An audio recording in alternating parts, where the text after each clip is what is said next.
तर MBBS स्वप्न पूर्ण झालेल्या आणखी एक विद्यार्थ्यासोबत आपण संवाद साधतोय. हॅलो, नाव काय तुझं? माझं नाव रमण अशोकराव जाधव. अच्छा, तर आता MBBS साठी नेपाळमध्ये सिलेक्शन झालेलं आहे, तिथे ऍडमिशन झालेली आहे. तर DR शिंदे एज्युकेशनचा यामध्ये कसा रोल होता, कशी मदत झाली, कसं मार्गदर्शन मिळालं, काय सांगशील? सरांचा खूपच चांगला प्रतिसाद होता आणि आमचे संबंध ऍक्च्युली जुने आहेत. एक 6 वर्षापासून माझ्या दिदीचंही ते करतात अच्छा. काउन्सिलिंग. तर खूप आम्हाला आपल्या घरचा कोणीतरी माणूस असल्यासारखं वाटलं सोबत आणि एकदम काळजी घेणं वगैरे ग्राउंड लेवल पासून ते ऍडमिशन प्रोसेस पूर्ण एंड होईपर्यंत घरी पोहोचेपर्यंत सरांनी चांगला प्रतिसाद दिला, काळजी घेतली. असं अच्छा, अनुभव. तर मग आता ऍडमिशन साठी म्हणजे नेपाळची किंवा कॉलेजची जी निवड आहे त्याबद्दल समाधानी आहेस का? हो, नक्कीच. नक्कीच समाधानी आहेस. तर मग आता माहिती मिळाली ते सांगितलंच, म्हणजे घरच्या सारखे संबंध आहेत. पण आता त्यामध्ये रोल कसा होता एकूणच ऍडमिशन प्रोसेस मध्ये, डॉक्युमेंटेशन असू दे, या सगळ्यामध्ये सरांचा? ॲज अ स्टुडंट बघायला गेलं तर मला सरांचं खूप कौतुक करू वाटतं की त्यांचं एकदम पूर्ण प्रोसेस सिस्टमॅटिक होती. असं कुठे गोंधळ वगैरे झाला नाही. आणि तेच. अच्छा, तर तुमच्याकडे येते मी. तर आता पालक म्हणून आपल्याला एक चिंता असते की बाबा मुलाचं भविष्य कसं होणार आहे पुढे, म्हणजे इतका मोठा निर्णय घ्यायचा आहे.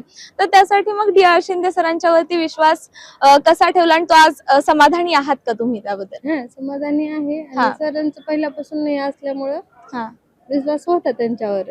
आम्हाला ते त्यांच्यासोबतच चालायचं होतं. अच्छा, तर मग ऍडमिशनच्या अगोदर काय काय शंका होत्या मनात, की काय काय प्रश्न होते, काय काय काळजी होती? नाही, आता कसं तिथे गेल्यावर मुलांचं कसं होईल, काय होईल, कॉलेज कसं आहे, काय नाही, मग ते सरांनी सगळं व्यवस्थित सांगितलं त्यांनी सगळं. त्याच्यामुळे मग काही टेन्शन नव्हतं. अच्छा, तर आता मग जी सेफ्टी आहे किंवा अकॅडमिक क्वालिटी आहे याबद्दल आता तुम्ही समाधानी आहात? खूप समाधानी आहे, खूप समाधानी आहात. अच्छा, आणि त्यांच्या जे काउन्सिलिंग होतं एकंदरीत तुम्ही सोबत असाल पूर्ण प्रोसेस मध्ये, तर त्याबद्दल एकंदरीत काय सांगाल? म्हणजे जे ते समजून सांगत होते, मार्गदर्शन करत होते, त्याबद्दल सांगत होते ते. इथे नाही असं चांगलंय वगैरे असं सगळंच. म्हणजे खूप वेळा नाही गेले मी काउन्सिलिंग, 1-2 वेळेस गेले होते. पण ते खूप चांगले व्यवस्थित सांगतात, ते पटतंय पण आपल्याला ते. अच्छा, नक्कीच. तुझ्याकडे येते मी परत एकदा. तर आता ऍडमिशन झालेलं आहे, थोड्या दिवसात तू जातोय, तर मग आता DR शिंदे एज्युकेशन बद्दल तू इतर विद्यार्थ्यांना काय रेकमेंड करशील, काय सजेस्ट करशील? मी सरांनाच फर्स्ट प्रेफरन्स देईल पूर्ण लातूरमध्येही. आणि खूप छान एक्सपिरियन्स होता. एक ही जर्नी जी होती, एक जून पासून आमची प्रोसेस चालू होती आता फेब्रुवारीच्या 2026 पर्यंत, आणि आता कॉलेज चालू होते, तर तोपर्यंत एकाही वेळी कुठली अडचण आली नाही. याचा आनंद आहे आणि सरांचं कौतुक करेल तेवढं कमीच आहे. अच्छा, मग MBBS इन नेपाळ हा ऑप्शन निवडण्यामागे काय कारण होतं?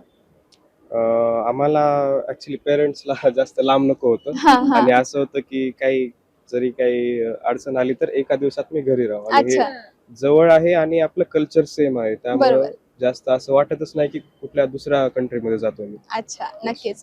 तर मग आता भविष्यात DR शिंदे एज्युकेशन कडून अजून काही सेवा तुम्हाला अपेक्षित आहेत का? येस, आता आमचे अजून लहान जे आहेत भाऊ बहीण, त्यांना तर आम्ही रेकमेंड करू. आमचे काही ज्युनियर्स असतील, स्कूल फ्रेंड्स वगैरे, त्यांनाही रेकमेंड करेल. आणि हो, केलंय ऑलरेडी, आणि त्यांनी पण खूप चांगला रिस्पॉन्स दिला सर. अच्छा, नक्कीच. Thank you so much and all the best to you. Thank you.